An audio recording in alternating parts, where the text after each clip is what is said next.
Hi, I'm Pete, and this is a follow-up on Eitan star.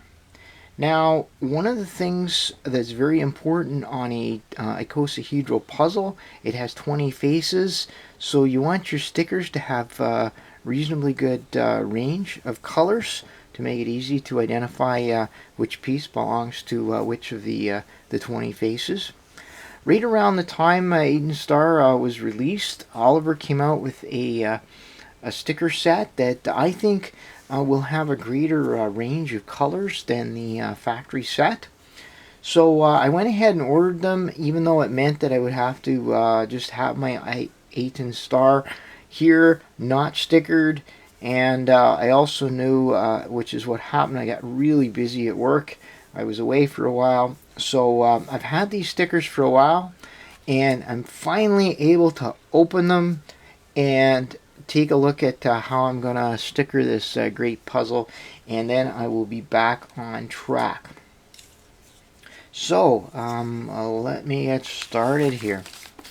Yeah, these stickers really didn't take very long at all to arrive. I've had them for a while, and it's kind of embarrassing.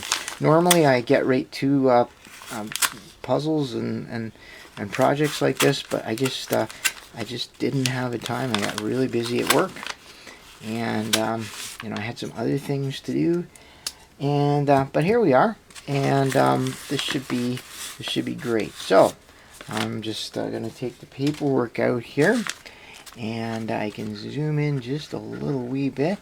I have the factory stickers here, so we can actually compare these to the factory stickers. Okay, so there's there's Olivér's card, and so you can order your stickers from Olivér if you'd like. He's located in Hungary, but really, it's very fast to get stickers. Here in Canada, it takes a couple weeks, not too long at all. All right, well, here they are, and what a coincidence that the red sticker in the Olivér set is the same as the red, same color as the factory stickers. So it won't be difficult to tell the Olivér stickers because they have the border around them, whereas these ones are cut out from the factory.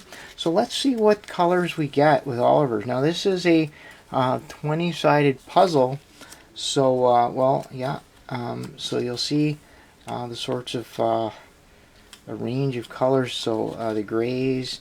Now I won't need the black because it's a black puzzle. I would assume that there's going to be a gray, a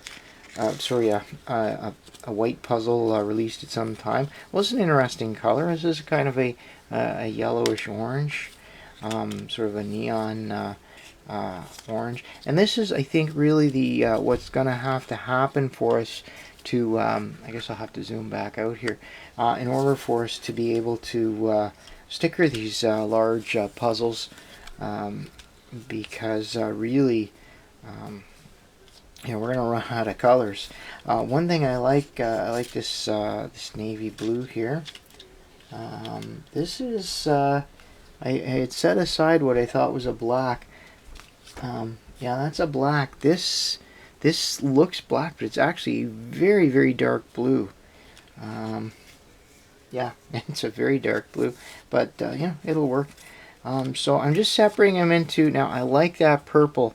If nothing else, that's really makes me very happy to get a proper purple. I don't know why, but lately the factory puzzles have been coming without arriving without purples on them. This is a funky color over here. I don't even know what pile to put it in. So yeah, so my reds and pinks. That's a really nice pink right there, and some browns. Yeah, I really like this, a dark brown. So you see, even though these are all brown, you'll see that they have a really nice range. Okay, ooh, that's gold. They have a really nice range of color shades, so it's not just three very close browns. And this was one of the highlights of this set. A nice silver and a gold, which is just great, because that's those are the sort of innovative colors I think that we need. So these are the range of colors from Olivér stickers, and what I really like is it's a good range. There's only, for example, the blues. You know, there's 3 shades of blue, but wow, they're really far apart shade wise. So there's no risk of confusing them, and that's what I really like. There's 3 greens, but they're really far apart. You know, even the 2 near shades, it's quite close. You know, I won't fault the factory stickers. I think they did a good job. You know, 4 factory stickers. Obviously, we're paying a premium to get the premium stickers. But for example, the factory stickers, there's I think there's 3 different greens. Okay, and that's really the problem, and that's actually good. I've seen factory stickers with 5 shades of green. But you'll see that, for example, that these 2 shades are really close. And when you get on the puzzle, it's even more in the 2 mid shades. So typically what I do when I have something like that is I throw out one of the middle ones. But in this case, I only have the 20 different colors. There are no extras with the factory stickers. So, but I have those, and you know, I'll just hang on to them in case I need some spares. But I'm going to go ahead and apply Olivér's stickers. I'm going to use a warm and a cold scheme, so I'll try and have one side warm and warm colors, the other side cold. I don't know where I'm going to put gold and silver, but I'll find a place for them. So here's a little in progress video. I'm actually just getting started. So the color scheme I want to use is warm and a cool. I saw that Conrad from the Twisty Puzzle Forums did one, and it looked really good. But rather than just copy him, I just you know, I'm just using his scheme as inspiration, and I'm deliberately not looking at it. But yeah, I'm gonna try and come up with an arrangement of the warm colors and the cool colors. Now warm, you know, I included gold in the warm colors, and for cool I included silver in the cool colors. So you know, strictly speaking, I don't know how accurate that is. Now based on my experience with the little brother to this, which is the Radiolarian 3, it's the same. It has the same geometry, just slightly different cuts. What I found that didn't work, and I'm not this is why I'm using this scheme, is putting, say, a dark green here and then a light green on the other side. That is terrible. That's the worst coloring scheme you could use on an icosahedral puzzle, because what happens is that you end up with these inner points here, and you'll have pairs of them that look that are the same colors, just different shades, and you'll have corners that are again identical colors as different shades, and it's a nightmare. So the idea of actually putting similar colors, clustering them on one side of the puzzle, is actually appealing to me, because then if it's a warm color, you know what side of the puzzle it goes on, and it's really I think it's really quite helpful. So that's the rationale behind my color scheme. We'll see how whether I can pull it off or not when we come back. So another little in progress update. So I started the warm face with the yellow in the center, and then I use the yellowish orange. It probably might be hard to see on camera, but it is very clear, very distinct in this natural lighting. And then I'm just going to go around with similar colors. I don't even know if this is a warm color, but it'll work. I think it's a brown or something like that. And then I'm just going to keep on going around there. And that's it. So when I come back, I guess I'll have most of the warm face done. So I have the warm face finished. That really didn't take too long at all. These stickers are quite easy to apply. They're big. The faces are big, and there's a generous outline around them. So it really went quite quickly. So yellow is my middle. It's my anchor, and I did a kind of an orangish yellow. My orange, and then I have my reds, burgundy red and pink over here. The gold ended up on the side here, which is fine. I noticed that the golds are it's actually quite thin, the stickers. But it's really a very beautiful gold color. It's very distinct because it has a sort of a sparkly quality to it. So I hope it's actually showing up well on the video. And then this is kind of a I don't know what you call it, a cream, I guess a cream color.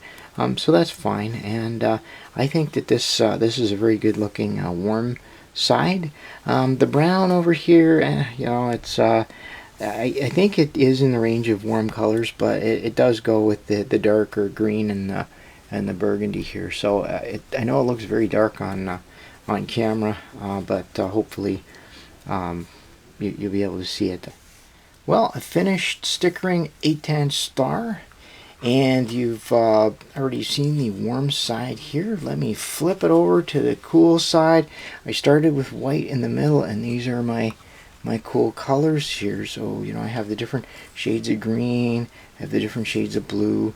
I decided to put gray adjacent white, and then the metallic, the silver color, purple, which on the warm side it's up against the brown. So I thought that looked pretty good.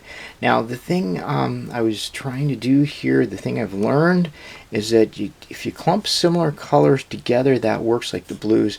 What happens if you take, say, one blue and put it against white, and then you take another blue and put it against white, that's what creates confusion, because then you make edges, or sorry, corner points, as I call them, two colored, which look the same, right? You're already going to have two that are mirror images of each other, but if you had another blue over here, then you'd have four of them that look very close. All right, so that's what I've learned from stickering previous icosahedral puzzles. I am really pleased with the way this turned out. All of her stickers are gorgeous, and of course Eitan's the puzzle is just absolutely marvelous. Now, so the next thing for me to do is to go back and look at the algorithms I'd already developed and finish them off. I have a little bit of a head start because I do have quite a few algorithms already from the Radio Larian working on that. Some of them work, and I think the overall solve strategy that I had will work, but there are some big differences. There are no edges on this one, but there are these inner face points. I don't know what I'm going to call them, probably center points or something like that, so I'm going to have to figure out how to move those. Anyway, that's so that's it. We can see if we can see how it turns, how it looks here, and I don't want to scramble it too much because I want to try out a few algorithms on it. Anyway, that's it for me, and when the next update will be, I'll show you some algorithms, I guess, on Eitan's Star. All right, well, as always, I welcome your comments, your feedback, questions, and thanks for watching.